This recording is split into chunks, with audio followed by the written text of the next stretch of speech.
Welcome to the good, the bad, and the sequel with your hosts, Doug and Jamie.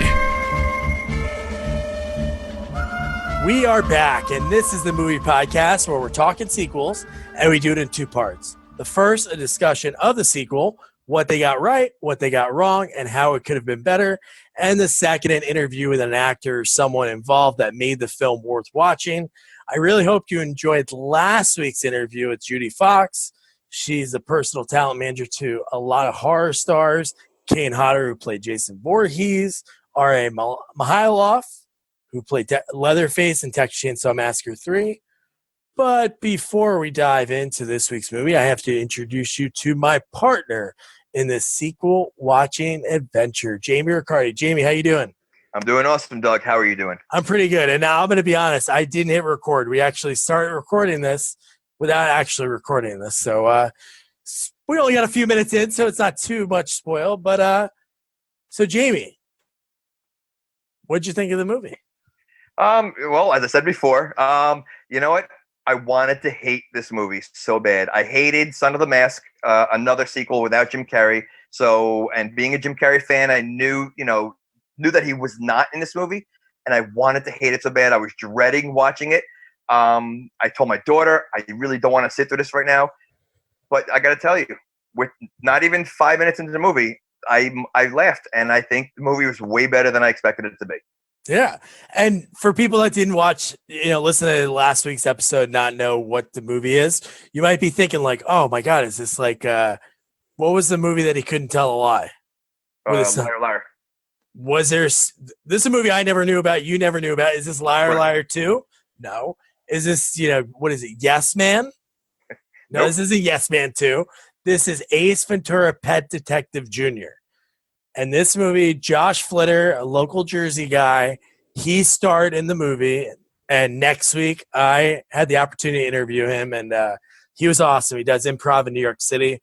Really funny kid. And for a short, early young acting career as a child star, he worked with Robin Williams, Bill Paxton, and he was number one on the call sheet like pretty early in his career.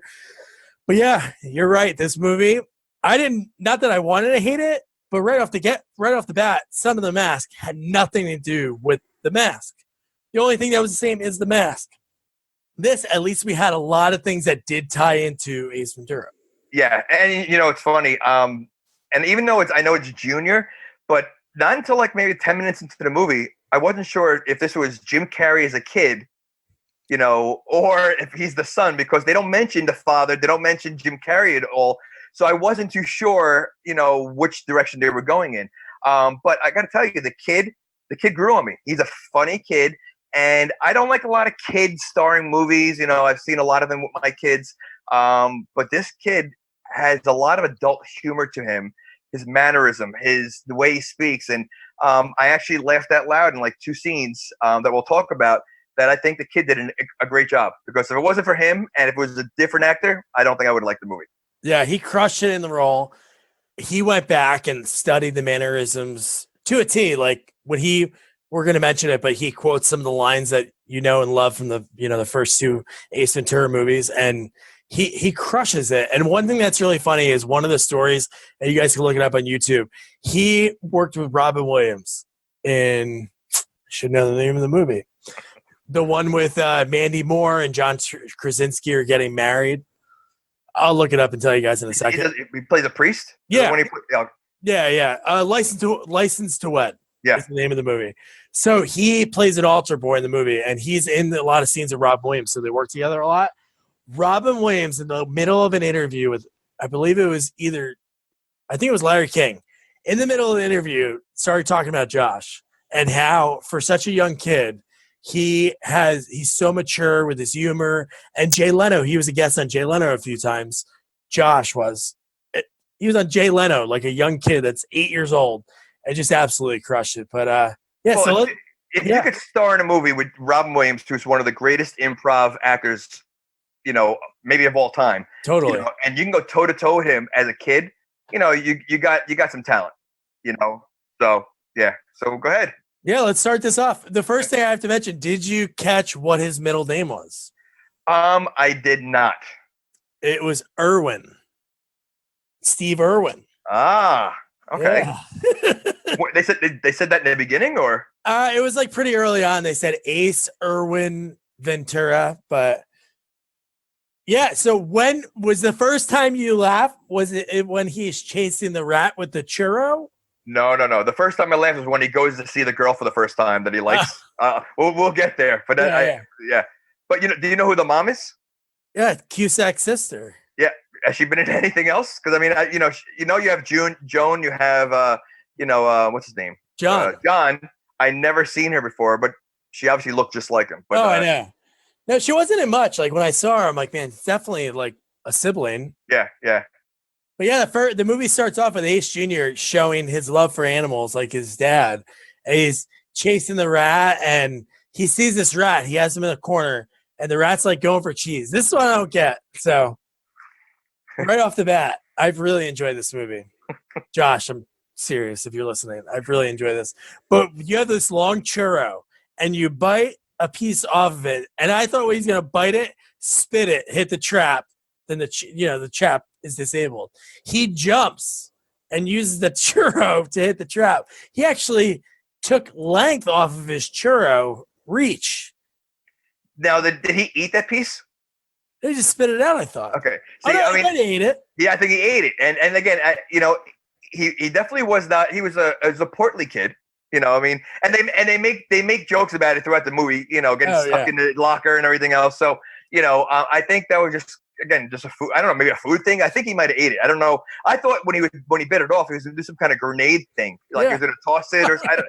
I couldn't figure out what he was doing, but that was funny. I mean, he does a lot of running. I got to tell you, he did a lot of running in the movie. He did run a lot. There was a lot of there was definitely a lot of running. So we mentioned Ann Cusack.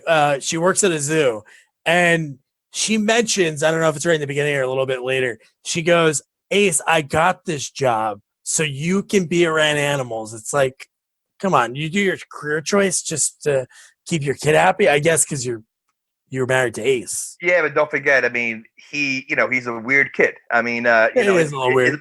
He is, and his mom tells him, I want you to be normal, not so weird. And I mean, the kid eats out of a dog bowl. I mean, so it's not like she knows she doesn't want him to be like his dad, but she knows that it's in him to be around animals. So I think that's why she's a zookeeper. So at least he could be around the animals, but he doesn't have to do the the sleuthing that his father did. Because again, they don't mention the father for a while. They don't mention for a while. He tries to say a little bit about it, not in the beginning, but she's like, no, I don't want to talk about that. And then his mom says, you're forbidden to help people with animals. And then he's in school and he's like, be normal. Ace, be normal. He's writing in his notebook.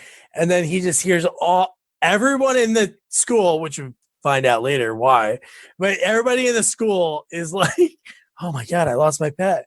And I love that the goth girl, she loses her pet skunk and its name's Breezy. Yeah, they weren't the most normal pets. I mean, you had like, I know. A skunk. Yeah, it was very weird. The swim team, which I don't know how old would you say Ace Ventura is in this movie? Well, he you know what? They might have been seniors. He might have been a freshman. Like he was smaller than everybody. He was, but he's not a tall cat. No, I know. Yeah, but how old was the guy that lives in a locker? I mean, he was small. So I think either he was just short for his age, or he might have been like a freshman, and that swim team looked like maybe a bunch of seniors. Yeah, those girls were a lot bigger. They look so much older than him. Like some of those girls look like they were 18. I think he was 12 when they filmed this movie. Like 12. But their pet was what? That was a crocodile. It was an alligator, right? Yeah, okay, alligator. Okay, so that makes sense. Yeah, that's safe. So the director of this movie also directed Sandlot. And there's a lot of times in the movie that you see these regular Sandlot actors and lines. There's a lot of Sandlot lines. Did he say Smalls? Did he say line? Yeah. He said, "You're killing me, Smalls." And the leader of the Fish and Wild game, that guy? Yeah. He was the guy that played Babe Ruth in Sandlot. See, I saw that movie a long time ago. I haven't seen it in a while. It was actually on TV last night. Yeah. But I remember the Smalls came because he has a bunch of one-liners that came up. So I guess did we get to? I mean, I was laughing. One of the parts I was laughing is when he had the sidecar on his bike. Oh, with this dog. Oh yeah, and he's wearing goggles and a helmet, like the helmet and goggles, like what? And he's repeatedly trying to take them off. The dog is not comfortable. But he's even wearing the goggles. Like, Yeah. do a lot of kids wear goggles? Like, when they're riding? Maybe he's going pretty fast. And not for nothing, I've never seen a sidecar before. I mean, you've seen it in the movies, but have you ever seen a sidecar? Not in real Okay. life. I don't think that's a real thing in real life. And maybe they showed in war movies too, like in the Great Escape. Yes. And what? They never actually. Yeah, that's not a real thing. And you got to think this kid is like nobody likes him. Really, nobody really likes him. He's the nicest guy. He spends all his time looking for people's pets. The wrong pets he brings back. But the one part that really made me laugh. So the goth girl, her skunk named Breezy, he thinks he finds it, and him and his dog turn around and fart on it, and it causes the skunk to pass out. Well, I wasn't going to get to that. The kid has a farting problem because he farts throughout the movie at least 4 times. Okay, and not even sometimes they're not even necessary. It just as he's walking by, you hear a fart come by. So like he definitely has a farting problem. Well, he eats out of a dog bowl, so he probably just throws whatever he can in there. But no, and then I love that his love interest in the movie, she loses her Fish, her fish Greenie, I think it is. right? And he really he likes her, so he wants to find it. He prints out, I don't know, thousands of pink signs, and when he goes to her house, the signs are just littered in the neighborhood. Well, you remember how they're littered though? No. He throws them off a balcony, off the roof, and like he throws them all at once, and they're flying all over the place. Oh You my know, god. So that's why they're littered over. But what I laughed out loud. My daughter didn't want to watch the movie either, and so she had her headphones on, and then we started watching it.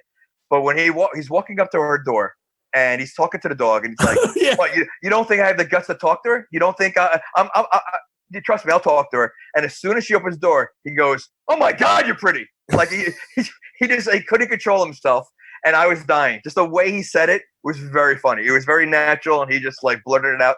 I was laughing. It was very, very funny. That was funny. And then a few minutes later, like we talked about it already, he kills it as like his ace mannerisms. Yep. But when he says, "Well, did you call the fish? Did you call the koi fish? Did you call it?" And I'm like, what the hell is this guy talking about? Is he gonna start just talking in the air? And when he puts the water in his mouth, and he's like, "Greeny, greeny," I choked on my seltzer. I was sipping at the same time, and that was really funny. And him and his dog both in the white outfits, Yep. like Ace had on in the first movie Yep. when he was in the dolphin tank. Now that was good, man. Yeah, and then he spits it out and he goes, "Yeah, your fish is not here." Oh my god! And then right after that, I think his mom knows that he's looking for pets. Yep. So she asked him to start trying different things, and he's like, "Oh, I did that before." And when the montage of him trying the different sports, the two that I wrote down that I really laughed at was when he belly flopped off the diving I board, wrote that down. and the Spelling bee. the spelling bee, the girl before him, Pretty. And then his word was like, I don't know, some ridiculously long And every word. letter in the alphabet and like 25, So then he decides to spell pretty also. And he does like a little curtsy. No, he was hilarious. Oh, he also played basketball with like people that are like 10 feet taller. Oh, yeah, he put the ball up, and it was just like 5 black hands like blocking it. Yep. All right, so this is a lot of these movies we do. There's just like really, I guess, bad decisions, budget decisions, but why? I understand they wanted to maybe use China in this movie for some reason, so they have to use a panda. But dude, can we talk about the panda costumes? Okay, I wrote that down.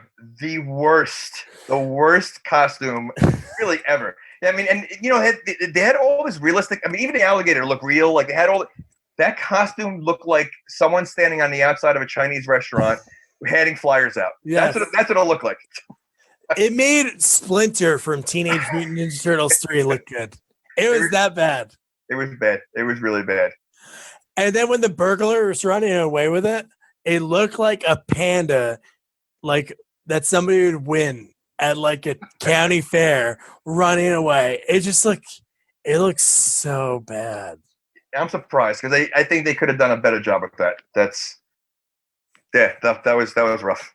I wrote it down. Yeah. And then I think it was the very next morning because maybe his body knew he was going through the changes. It kind of reminded me, obviously his dad wasn't around, so it's not the same thing, but it was kind of like Teen Wolfish. Yep. Right? It was like when he looked in the mirror and his hair was in the big flip. But so it happened when he was brushing his teeth, he puts his head down, then he lifts it up and all of a sudden it had the Ace Ventura hair, all of a sudden, like he didn't wake up like I know. Yeah. And did he ever see his father? Like I know he never there were no pictures in the house. So I wonder if he ever saw his father. Like, did he know what was happening? Well, he finally does later in the movie. We'll get to it when he opens up that chest. Right. But no, there's no pictures in the house. But yeah, again, I think it's if we like watch back the Teen Wolf scene, I think that's the same thing. He's like brushing his teeth. Yep. And he looks down, looks up, and then I love it. We're talking about a different movie here, but the way his father looked. Dude, his father looks like a bear. Like he looks like a really like friendly bear that you like slap. Oh my god! But anyway, so I wonder what he was thinking. Like, because obviously he put a hat on, so he was embarrassed about his hair. But like, did he have any clue that was he matching it to his father, or he was just like, I'm having a bad hair day? Like, maybe the sex ed isn't good in that school, and he thought he was going through some serious shit. I don't know. True. But dude, and I love the Fish and Wild game. Have the SWAT team like bust in, kick down doors.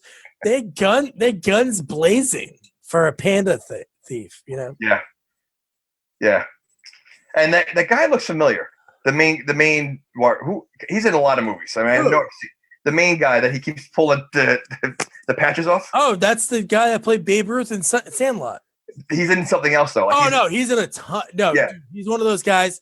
He always plays a cop. Yeah, he's always side character. But that's another part that always made me laugh. That every time he's there, he pulled something else off. Oh, I know. His clip-on tie. Yeah, no, he just kept doing that. And the fact that he's arguing with like a 9-year-old, like he's constantly in a battle with this one 9-year-old, and they're good. Like this, those interactions like made the movie. They were so great. Yeah. So she's getting arrested, and she's like, "Oh, I gotta go, and I'm gonna call your grandpa to come watch you." And, but no, grandpa's on a cruise, and it's like, no, your other grandpa, dude. This guy made the movie. Like, I honestly, we talked about how much better this was than we thought. This guy crushed it. You know who he is? No, I had to look him up. So, what? The only movie I looked up briefly when I saw it though. He was in Cliffhanger. He played Frank. Oh my god, yeah. He's Frank in Cliffhanger. That's pretty awesome. Yeah. Oh, dude, yeah. Frank in Cliffhanger was the helicopter. He was the older guy, right? He was the pilot. Guy. Yeah. That was him. John Lithgow shoots him, I think. Oh, yeah, I think. Yeah, I don't think. Well, spoiler alert. Spoiler alert for nobody that saw Cliffhanger in 1994. That's a great movie. Is there a sequel? I hope not. But, so Grandpa Ace, his lines are great. He says the Ace lines like an old person would, and he gave 110%. He dove in and he said, "Alrighty then," like really slow, like an old person would say it. Yeah, it was awesome. And his dog, dead questionable. Okay. We're not going to jump into that yet, but yes, his questionable dead dog that he's dragging all over the place. And when Grandpa, I think that dog's dead, and he goes, "Not sleeping." Dead dogs don't get dinner. He tried to feed him, and the dog wouldn't take it. And I love when he goes, "How? He's 12 in this movie then." He's like, "How old are you now? 84?" He goes, "Grandpa, I'm 12." He goes, "Oh, I did it in dog years." So yes, he is Ace Ventura's dad. Yeah. Correct? Okay. Dude. And then when he goes to the room and he talks about like, I love when he goes, so are you a pet? And he's like, solver or whatever. They use it word every time. Well, no, I think his mom, someone else, maybe his mom said it. His mom said, or someone said it early in the movie, and he was waiting to hear it, and then didn't say detective. So the grandfather did say detective. Did he say it? No, I think he said later on. Are you sure? I don't think he said it right here because he didn't want to. He's like, I already said too much. I don't want to tell you more about your dad. No, it was a swim team girls go, what are you, some kind of pet? and he's like, finder person. Okay. No, the grandpa says it later on because this is the part I wrote down here. Ace's room, when he goes, "Oh, are you finding animals? You know, like your dad did, or are you looking for animals?" And on the wall, it was like a serial killer. It had the string on, it was like pins in the animals' heads, and there was string everywhere. Well, he also had, I think, the girl that he liked, right? Wasn't that? Yeah, she was. Oh, yeah. And he even said like, and he goes, "You obsessed much?" And he was like, "Yeah, ignore this, ignore that." You know what? I might have already. Maybe you're right. Maybe that is the time that he says that because the next thing I have in here, I wrote the Ventura Family album has a lot of famous people. Oh Yeah. no. Yeah. Yeah, so he does say it because someone else said it before, or maybe the girls, and he was waiting. So he had the same look on his face when his grandfather started saying it, and then he said it. Then he got excited, and that's when he gave him the history of all the people in time that were Venturas.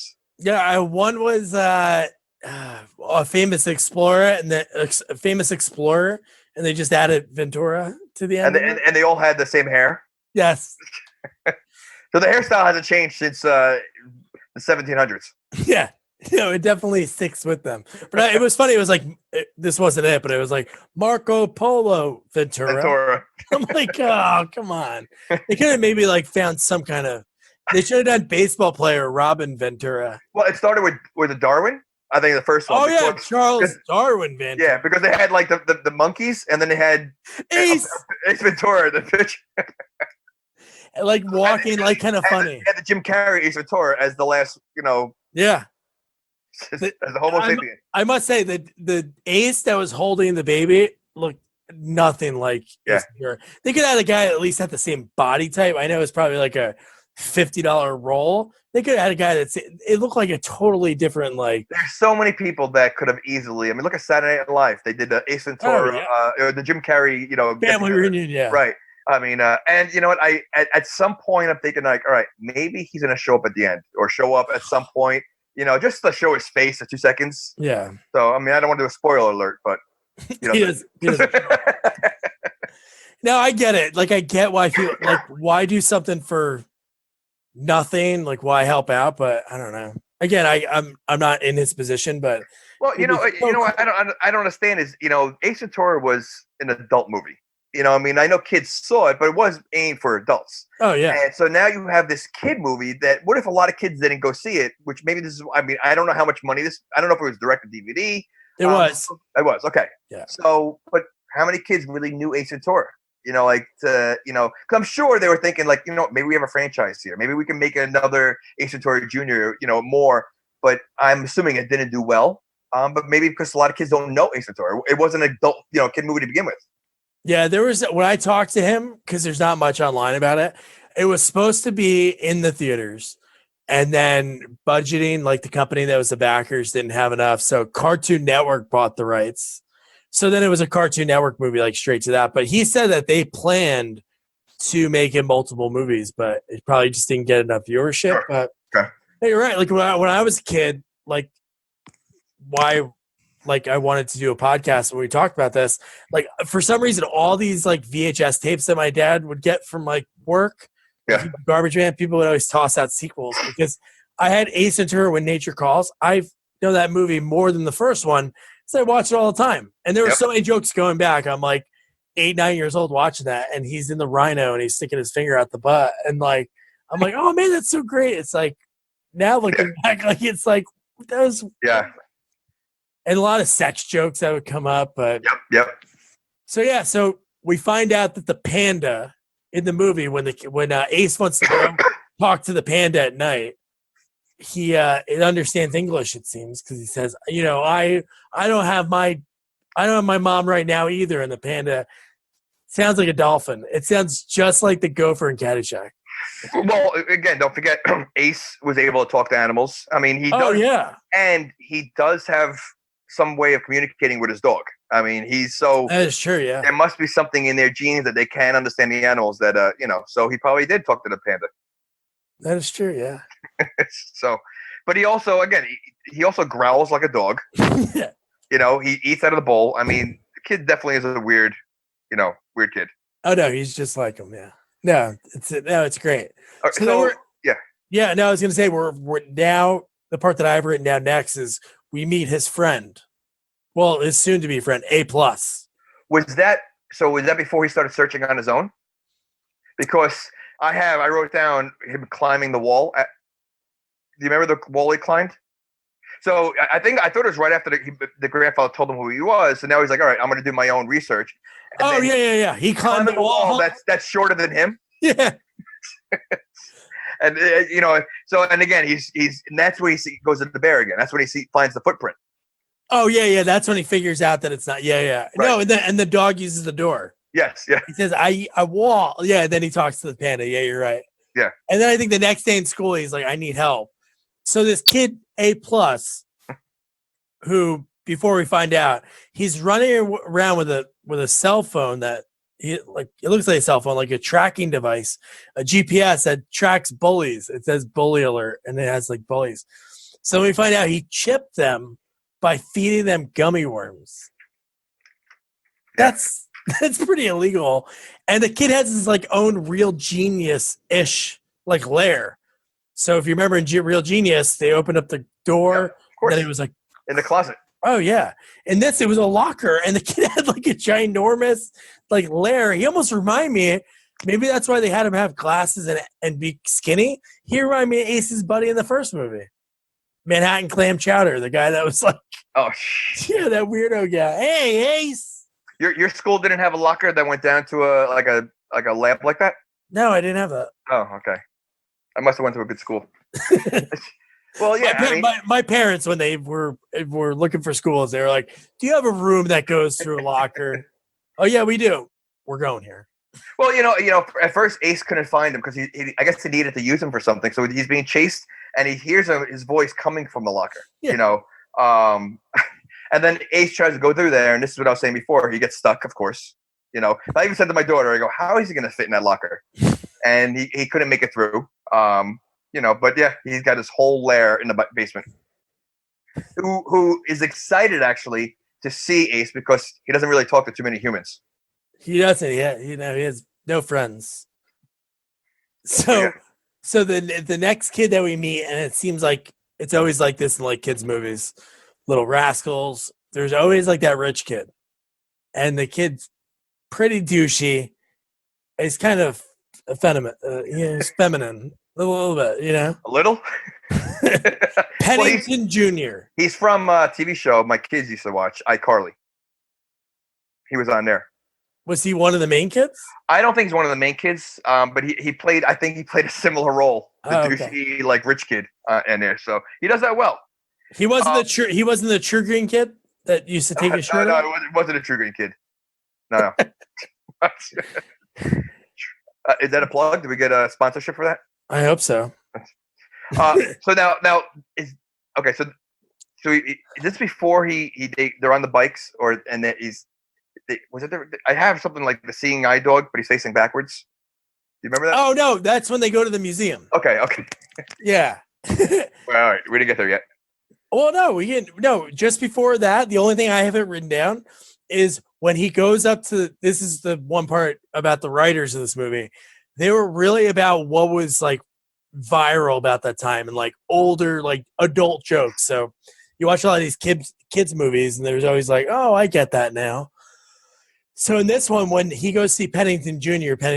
has like a red carpet going to the lunchroom, which just makes no sense. And there's like these big bodyguards in suits. Oh, this is the line to see if they are invited to the party. Yes. And the one little black kid somehow on his iPod gets the invite. It was just so stupid because he just saw Pennington Jr. So he probably would have known if he won or not. Maybe he was handing out iPods and then you knew if you won or not. That'd be terrible. But at least you get an iPod. Right. But no, the one guy, they grab the kid to take him out. They grab Ace Jr. to take him out. And he goes, "Don't tase me, bro." Do you remember that video? There was a kid that was like on acid, and he took all the furniture out of. Yeah. This line comes up another time later, which is insane. But yeah, so the dinosaur museum. Where were you with the dog? Well, so they also meet up with his girlfriend. Yeah. with the girl that he likes, and she agrees to help him. And then the nerd gets all excited because the girl's talking to him, and he's like, "Can I call you my girl friend?" You remember? So Yeah, anyway, yeah. Before that, he goes, because this is like how dated this movie is. He's like, "Can I move you like an AOL Instant Messenger?" He's like, "Can I move you from my friends to my close contacts?" And she's like, "No." And then he's like, "Can I put you in my MySpace top 8?" And she's like, "No." Like all those like in things. yeah, for the time. Now, not even relevant. He was a funny guy though. He was pretty good. Oh yeah. So, but they were. I guess they're trying to go incognito. I guess to get there, or like Yeah. what? And he has the dog. I guess the dog was facing backwards, and they said, "Oh, no dogs allowed in here." No, he was in the backpack. He was in his backpack, right? Yeah. And so they needed to go in there because I guess they had to use a scanner or something or the computer. And so the guy goes, "Oh, there's no dogs allowed." And Ace Jr. said, "Oh no, he's my seeing eye dog," and the dog's facing it backwards. I thought it was pretty funny when he said it. I love that guy. Is such a dick. The museum guy. He seems like he hates his job, or he got passed up for a promotion. He goes, "It's the most complete T-Rex structure in the world, and it's worth $100 million. So don't touch it."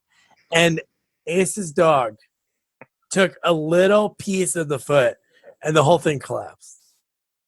It wasn't a little piece though; it was a big piece. Yeah, it was. Yeah, it was like a piece of like the foot or something. But yeah, the whole thing collapsed. Like the whole thing just goes, and then Ace's girl. So he's causing the distraction. He starts running away, and I thought this scene was great when he's running away from the security guards.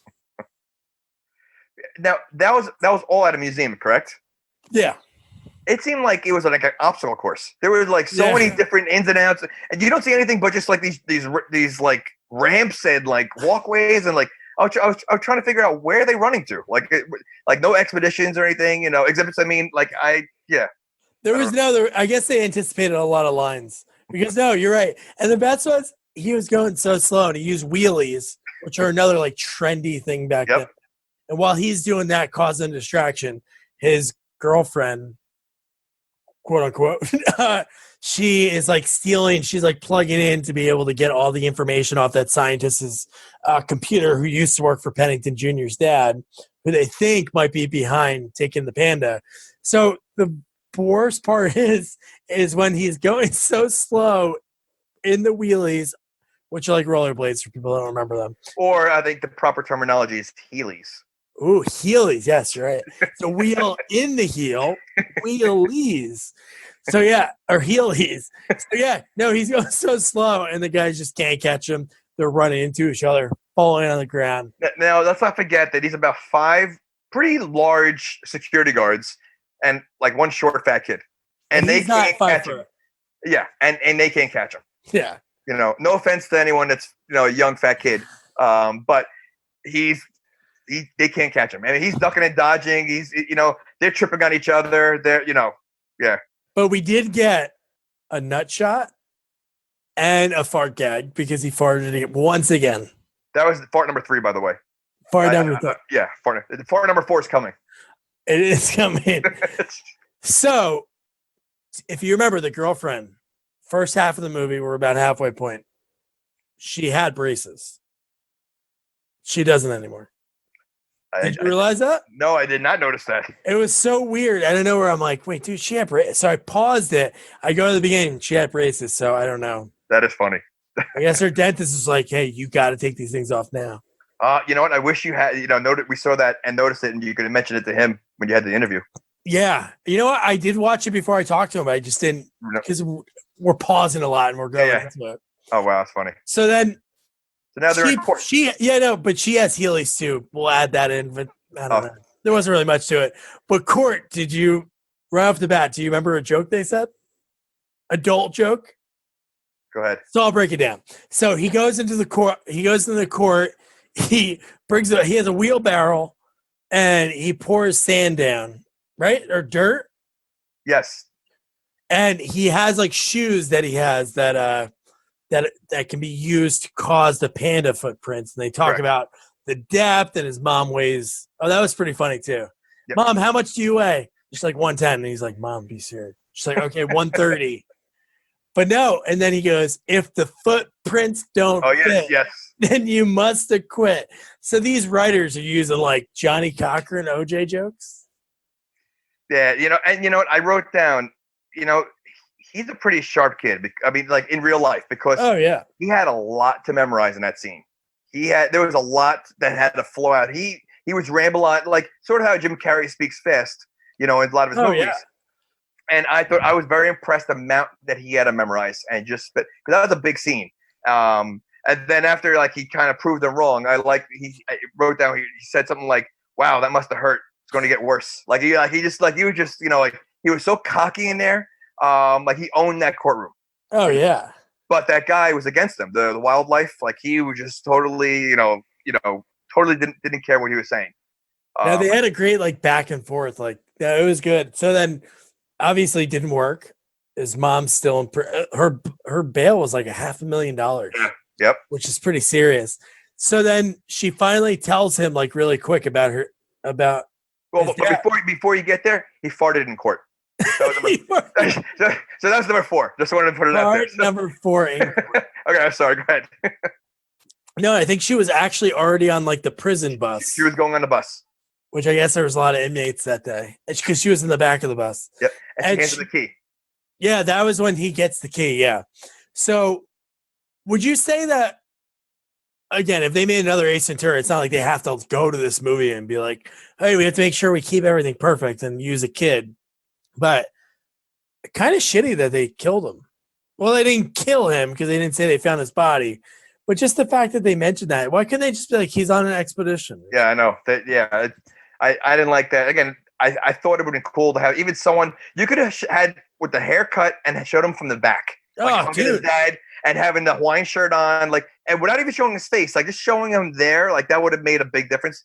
I think a lot of kids would think it's really him. I think that would have been a better way. We could talk about that at the end of the movie, the podcast. But I agree. I mean, the whole story, and they really didn't even go too much detail. I mean, they gave a detail, but they really didn't explain it that much. I guess because they knew that they weren't going to have him to be in it, so they didn't want to elaborate too much.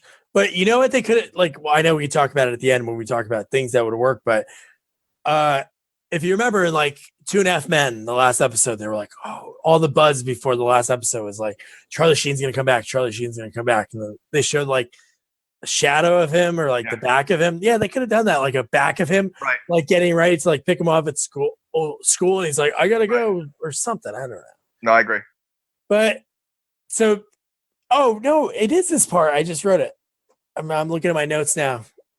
Yeah, so his grandpa, this is where definitively, just because I do my notes in order, where his grandpa calls him a pet detective. He opens up before he goes upstairs. Yeah. Okay. So he opens up the chest, and it's like an Ace Ventura Halloween costume. And he says, "All righty then." Then we hear "Ace is in the house." Yeah, by Tone Loc. Tone Loc for the first movie. Yep. Yo, tell him where he's at, my brother. Oh, dude, and you hear Jim Carrey's voice is in that song. Yeah. So, like, dude, that's pretty cool. I have the soundtrack, so that I had it when it came out. So yeah, that's Jim Carrey doing the Tarzan.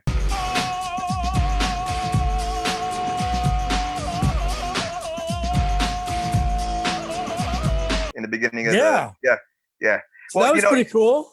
It was, and that was a good throwback. And you knew the minute he had that key and his grandfather to go upstairs, you knew what was in that trunk. Oh, I know. I knew it was a Hawaiian shirt and the pants, and yeah. And that. I was gonna say, I wrote down here, that lady in the car sounds like a robot, and then it says, "Have a meow-tastic day." What the hell is that from? I don't know. Oh, I know what it is. I wrote car. God damn it! So I meant to write cat. No, remember when they were like, "Oh, I think I figured it out." The person's like stealing like famous animals. Yeah. So they think if they're gonna steal like the knockoff Grumpy Cat. So that lady has a cat, and every time somebody came up, the cat didn't sign an autograph, but the lady signed it and then said like, "Have a meow-tastic day." I don't know. I don't even remember that part. No, that's when when they see the scientist goes, he like, "Oh, free the animal. Oh, yeah. Free the animal." Okay. Now I remember. That's the second time you hear you're the Yep. fart counter. Yep. I'm the don't tase me, bro counter, because he says that to the cops that are chasing him down. Well, is that the part when he also says "stranger danger"? Yes. Yeah. That's another throwback, wasn't it? Like from the Oh yeah, that was like an ad campaign. I think like in the 80s or 70s. now. Is this a scientist that he was on his computer and then he was in a Speedo? Yes, with because he loves all the ugly endangered animals, like the ii for Madagascar. The I forget the name of the one fish, but it's ugly. I have to be honest; those were the ugliest animals I've ever seen. Oh, they are. Yeah, that's why yeah. And then him in the underwear, are super creepy. And why are they getting in the car with him? Yeah, I know. Can we talk about that? That's weird. Just absolutely weird. So Ace, remember he's going over all the famous animals that are stolen, and he goes back and they have another good back and forth with the Fish and Wild Game guy. Yep. And when the girl, he mentions a bunch of famous people like Freedom, it was like the fast food eagle or something weird. So then the girl says, Snuggles the bear, and he goes, Snuggles the bear? He like gets really serious, the Fish and Wild Game guy. He's like, but clearly, like these people don't know from the commercials, Snuggles is clearly an animatronic puppet or something. Dude, that's not a real animal, right? Like, that's like if they were like Tony the Tiger was taken, they'd be like, oh my God, somebody took Tony the Tiger. He's a cartoon. Oh, Jesus. Well, up until this point in the movie, I'm thinking the wildlife guy is there's something with him. Oh, dude, I wish I thought he was it. Right. I mean, I think they try to aim towards that. So, Yeah. Again, I don't want to do a spoiler alert, but spoiler, he didn't do it. So they're tracking a stolen pony, which Ace used. He fed it a gummy worm. The gummy worm. Yep. And that was pretty funny. He's like, the magician's like, okay, so who wants to come out and be a volunteer? And all these people are raising there. He's like, me. He's standing in front of him. He's not even sitting in the audience. He's like standing right in front of waving his hand, me. Yeah. And then they're like, get that kid. Because they did the trick, and it was like a $6 million horse. And the horse like just didn't come back. And they're like chasing a little kid. Like that little kid had something to do with it. And he's running again. And he does more running. And it's funny, when after that happened, I wasn't sure what was going on. Like I didn't realize that I know he pet him and he fed him. I wasn't thinking the gummy. I'm like, all right, what's he doing? Like I thought he was trying to take the horse. And then when they did the magic trick and he was there, I'm like, I still didn't understand what was going on until they started tracking him. I'm like, oh, what an idiot. So they have to go to the rich kid's house because they think the pony's there. So this is where he uses the line, "You're killing me, Smalls." Well, before he says that, he goes, "Holy shack," to the big guy. He goes, "How many times have you gone through puberty?" And then he goes, "You're killing me, Smalls." Oh, that's great. And then the old scientist guy is in the car, I think, and they're talking about going to a party. He goes, "I haven't partied since '99." A Prince reference. He also said, "Pick on someone your own size, Sasquatch." And then, if you're wondering, is there a political joke in this kids' movie? There is, because the dad makes a joke about socialized healthcare. Don't worry, what's going on? Why is there a joke about socialized healthcare? Yeah, maybe nowadays that would work, but I don't know if that was something talked about back then. But the dad was a super douche too. Well, you know who he is, right? No, isn't he the guy from Transylvania 65000? Ed Begley Jr.? No, that wasn't Ed Begley. Are you sure? Seriously, no, I know Ed Begley. That looked just like him. It's not. All right. Well, it looked like Ed Begley does some. No, he doesn't do a lot of bad stuff. He does a lot of good stuff. Yeah, well, but I could have sworn that he looked very familiar. No, it does look like him, but it's not. All right. We'll have to question that one. You can look it up. I'll look it up later. All right, go ahead. So the kids as like gifts, and they're upset about it. The one kid's like, "Oh, stock." I forgot what company it was. It was like Amazon or like it wasn't Enron, but it was like some ridiculous company. And the girl's like, another Rolex. Like, what? Are these kids rich too? Yeah. By the way, I just quickly looked it up, and he wasn't in anything that we've heard of. So it definitely wasn't Ed Begley Jr. It was not Ed Begley. They look like him though. So then the next thing I have written down was, so right now, like Ace is like trying to look around the house. So he thinks he knows like there's animals in there, but he doesn't have anything. The fish I and laughed at this one wildlife part guy. coming up. I hope you're going to mention it. No, tell me, what do you got? When he was flipping down the hole, when he was doing all that, and there was this one hallway, he does this ridiculous like tumble soul. I don't know if you remember, like it was a view of the lawn before he starts knocking over all the stuff. He does this ridiculous flip. Like, I mean, and that it's something that you have to visually see. And my daughter and I were cracking up because it looks so ridiculous. You when you get a chance, rewind it. I'm sure the sound effects were added in though. Oh, of course. But the last flip he does, it just looks ridiculous. And that's when she goes, "Why are you flipping around? What are you doing?" Like, you know, like. That's so great. And then I know he like thinks he smells animals, and then the fish and wildlife game guy goes there. And then Pennington Senior was like, "Oh, I was playing golf with your director the other day," and he's like, "Oh yeah," and then he takes his hat off and he's like starting to kiss the guy's ass. So then he goes Plan B, and the creepy scientist and A, what's that kid's name again? The nerdy kid, something Easy A, or gotta have it written down somewhere. Something A. Plan A or God. But anyway, it's Plan B, and they use kind of a quick A+. like A+. So A+ and him are in his weird like electric car, and he for a second I thought they were going to do it, kind of like an homage like Cusack. Yep. When he gets out of the car, he doesn't say anything, but they don't like. It'd be great if he had the jacket on the same way, but so they're playing Panda Mom, calling for its cub. And they're running around with the boombox. Yes. You know, around the house, trying to find an area where because they have no idea where the panda is going to be. And again, security can't catch them. They cannot. And those are pretty big dudes. He called one Sasquatch, the other one Shaq, puberty multiple times. Yeah. And these guys who are hired to be security guards cannot come close. Now, I don't know if this happened before or after the poop jokes. Do you remember? He does about 10 poop jokes in a row, and then she finally ends with enough of this crap. Like, you remember? I forget why they were. He literally ended with like a stinky poop, or every line was a poop joke for like 10 in a row, and he's like laughing.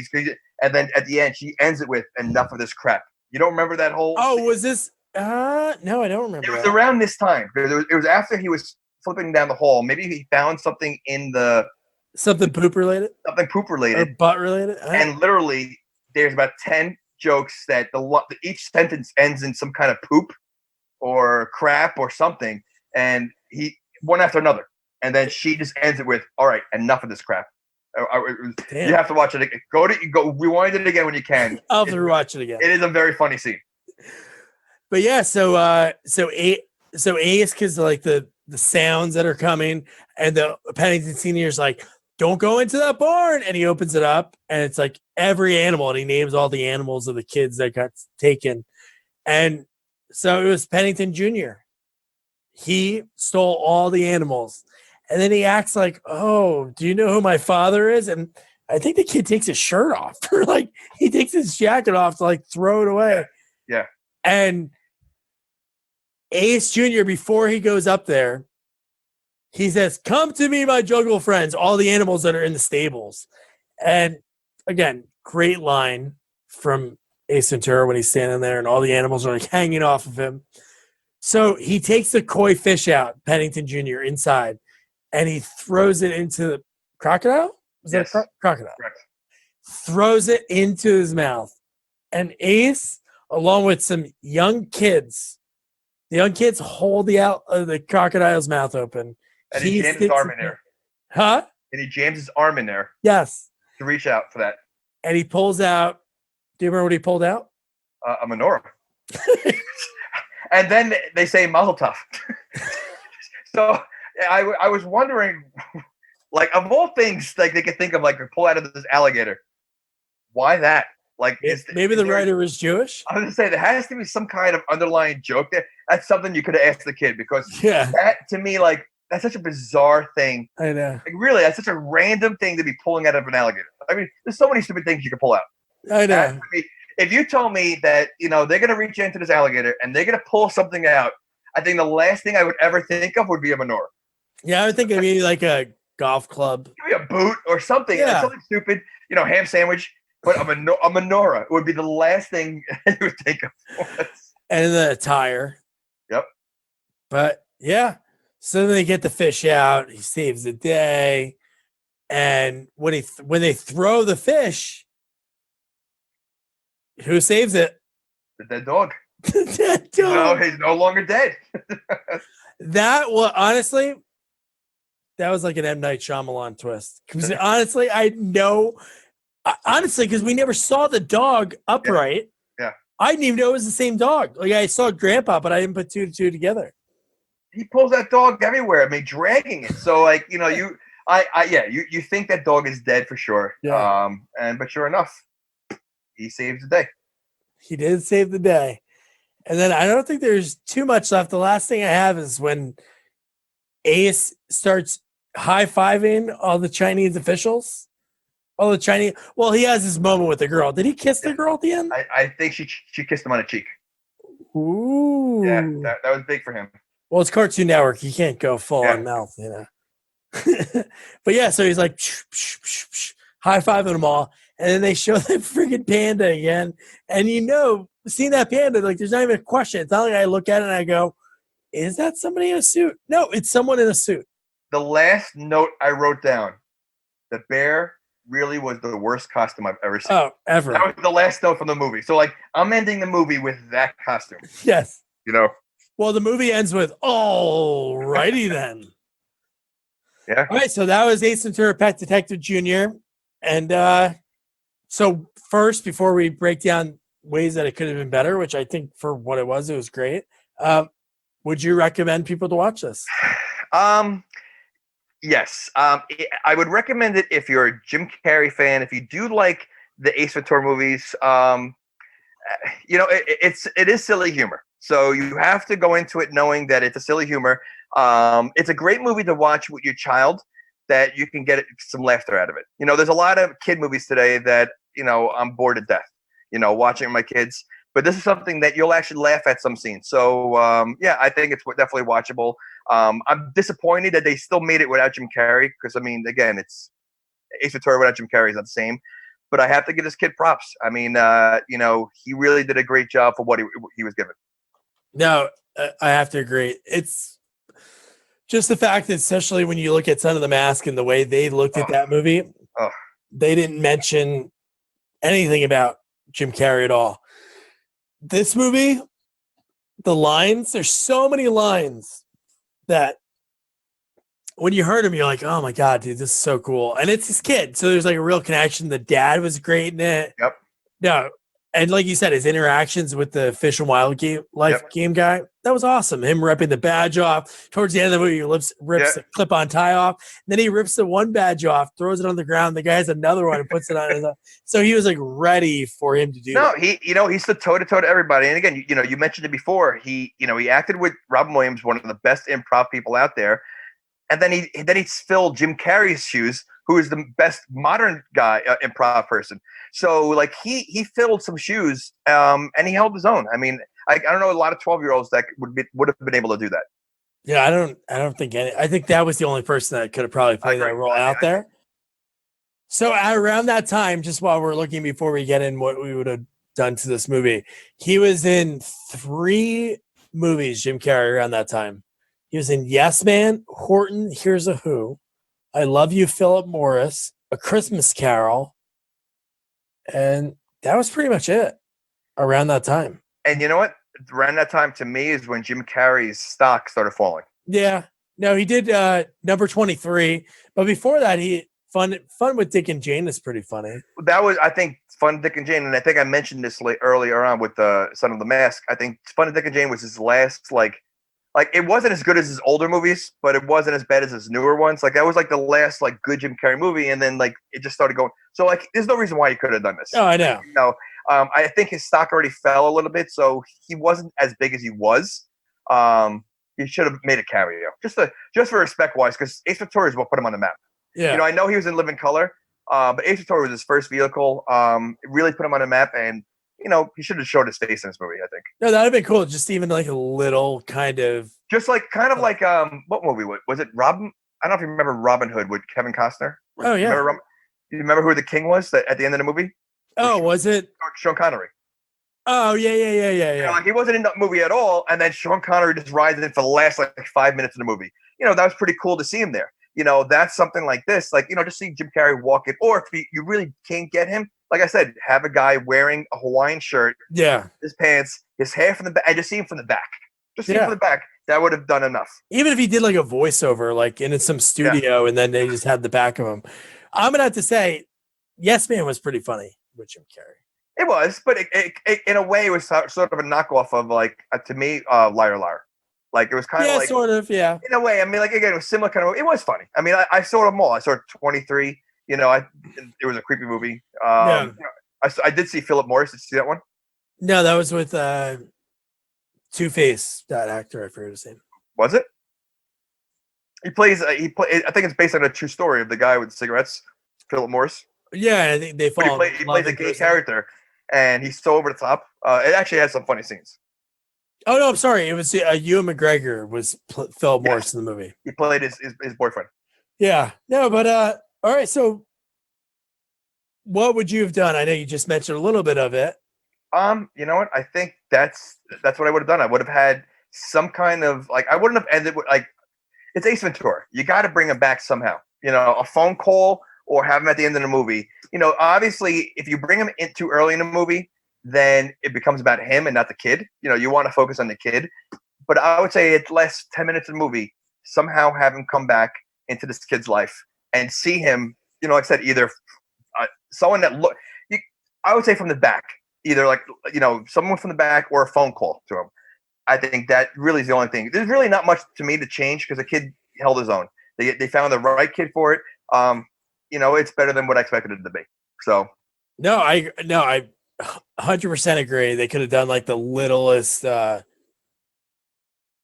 role, and you know, a throwback. Really cool, like a little minute. It could have been a minute. Yep. Or. Yeah, dude, I think that'd have been so awesome. And I just looked it up. Pretty funny. He was in Horton's and Here's a Who, too. Josh. Yeah, Josh, who played, he was the voice of Rudy Kangaroo. Obviously, they weren't in the same studio because the way they do this. Right, sure. Like, but no, that's pretty funny. And he was in Eternal Sunshine on the Spotless Mind. He was Young Bully. So they have a lot of connections. They just never connected. But that movie was tough to watch. It was weird. You see that one? Really weird. Yeah. But yeah, so that's it. Tune in next week because we had the opportunity to interview Josh Flitter, local Jersey guy, who for such a young career that he had, he was in a lot of good stuff. Greatest Game Ever Played with Shia LaBeouf, directed by Bill Paxton, so he's like Bill Paxton stories. License to Wed, he has Robin Williams stories because they work together a lot on camera. And yeah, he did a lot of voiceover work, like in they were like kind of like Air Bud movies. They were called like Snow Buddies, Space Buddies. He was a voice in those movies. So he did a lot in a young career, and he's a lot of cool stories, and he's pretty awesome, dude. You know, and if you look at his Instagram, he does a lot of like short skits and stuff, and like songs. So. And his name is Flitstagram, and I will make sure to include that in the show notes, the episode notes for that one. But yeah, so that's it. Follow us on Twitter at Sequels Only, and tweet at us. Tell us what you think. Recommend some movies. We're reaching out to some people right now. Have a couple cool ones on the hook. We have some great movies coming up, which are going to be a lot of fun. So yeah, follow us. Share, tell your friends, review us because it makes us feel better and inside and makes us look better. And that's it. Good night. Good night.